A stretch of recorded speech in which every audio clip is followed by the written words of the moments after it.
Hey guys, so today I want to explain a little bit about what dry CC is and why it's not always the best to use.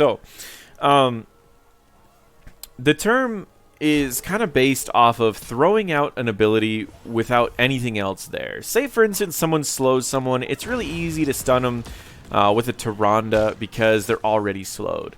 Say you're playing a Diablo, it's a lot easier to flip someone if they're already stunned.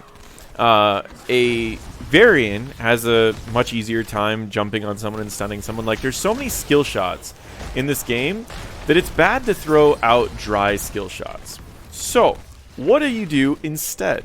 So, I think in general, if you're trying to be the engage for your team, it's perfectly fine to throw out your skill shots to try to set up for your team. However, if you have another engage for your team, someone like a Diablo, someone who's very common to see on your team, I like waiting for a setup first, and I like using my CC as a follow-up.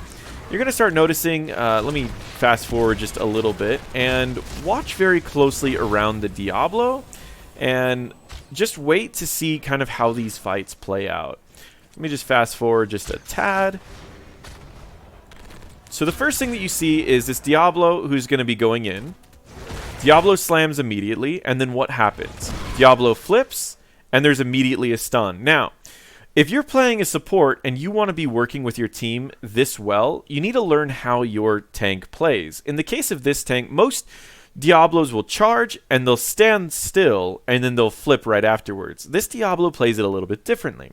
He slams and then he moves into a position closer to his team and then he flips the enemy back into his team. So while my initial stun would have landed perfectly if he would have just played like a regular Diablo, this guy's playing like a boss.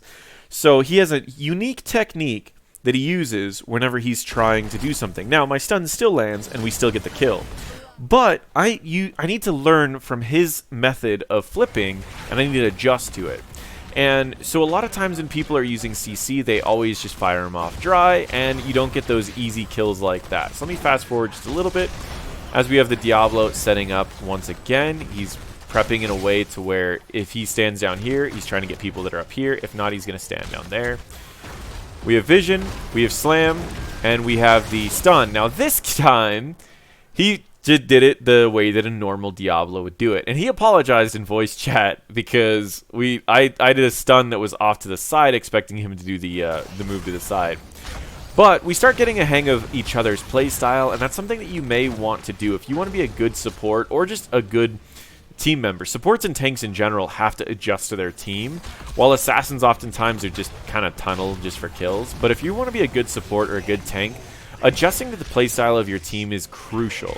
And this is something that we learned very, very quickly over, and again, he got stunned. I was expecting him to flip, not a big deal. You start getting really, really good at this, and I'll show you guys a little bit further in this game.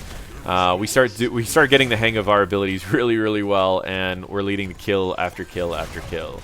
And it's just really nice when you can find these groups that are really good at doing this, especially if you're someone who's good at follow-up. You'd be amazed at how many kills you can actually get if your team's really, really good at following up like an initial CC. Once again, you see his flip goes into a stun, goes into an armor reduction, goes into a colossal smash, goes into a Q, and we blew up a tank at level 4 in an instant.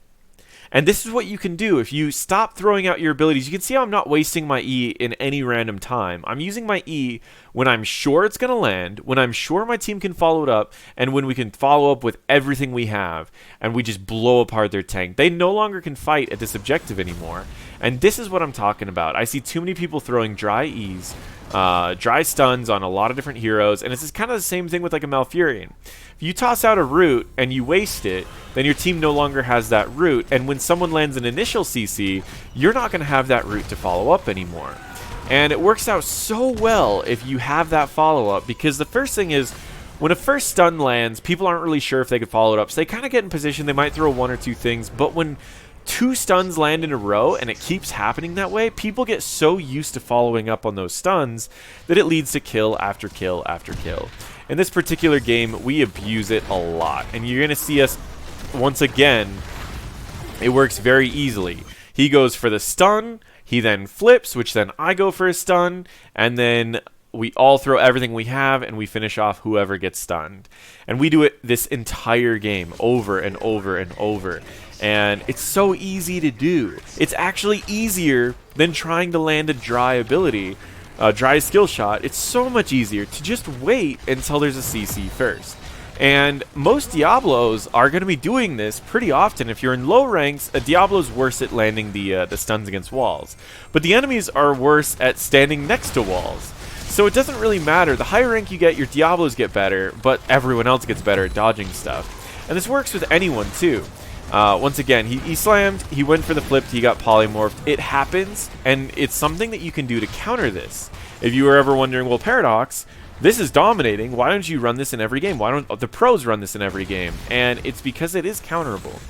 But in general, one of the major things that pros do is they do this a lot, especially if you've ever watched pros playing Tyrande. They do this all the time. I just wanted to show you that you can do this outside of pro, and it's still very easy to do. A lot of people are going to look at this and go, but your Lunar Blaze is only stacked to 3 things. It's like, but each one of those led to a kill. So I only need to have so many stacks on this. It doesn't really matter how many stacks I get on my Lunar Blaze, because each one is leading to a kill. It's more about impact than anything else, which we've talked about in previous videos. So that's really what I wanted to share, is stop throwing out dry skill shots, particularly skill shots that have any sort of CC. Those are really the big ones that are going to cause the most trouble, and I don't think I get up there in time. Once again, like if I was near him, stun right there, and that would have been a dead Muradin. And that's just my own fault, honestly. I was throwing a W instead of mounting up when my team mounted up. But you can see how even when I make mistakes, we still are leading to kills. Now, I did throw off a dry E there, and you might ask yourself, well, Paradox, you've done this whole, we're already 7 minutes in this video, why did you throw off one of these? And my answer is purely, he already used his CC, and so I have another 12 to 15 seconds before he's going to get another opportunity to stun, so I can just throw mine out for free to try to get stacks. But when he doesn't use his, I don't use mine. And that's really what it comes down to. And this works for a lot of different things as well. If a Muradin stuns, you follow up with your stun. If a Joanna pulls in and slows, you follow up with a stun. There are hundreds of scenarios. Almost every tank in this game has a setup for a follow-up. And almost every support in the game has a follow-up for a setup. So if you're playing a support or a tank, if you get really good at these two things, then you're going to be doing amazing in these games with a wider variety of heroes. Either way, thank you all for watching, and feel free to check out some of my other videos.